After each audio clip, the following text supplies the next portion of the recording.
Nikawa naongea na mapilot njiani, mtu mmoja akanipigia simu toka nje ya nchi, Gwajima, kuna helikopta ya watu 27 inauzwa, kubwa, helikopta kubwa kuliko zote Afrika, njoo uichukue.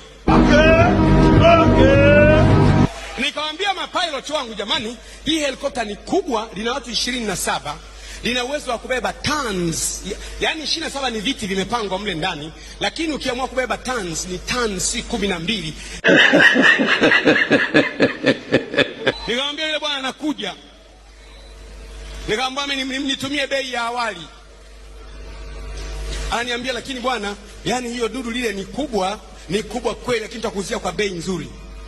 Nikamuuliza captain wetu, senior captain wetu, bwana vipi? Captain akasema bwana, ile dudu ile mimi nimewahi kulirusha. Tuna captain wetu hapa ambaye alikuwa captain wetu, ni yule aliyekuwa anamrusha Rais Mugabe. Captain wetu, I am not understanding that word. Ni captain mzuri, yana na uzoefu yana. Anaweza kuruka siku moja tukawa kwenye mvua ile anakwepa mawingu, na mwambia wana jamani, lazima usiwe na wasiwasi. Tusikilize sisi.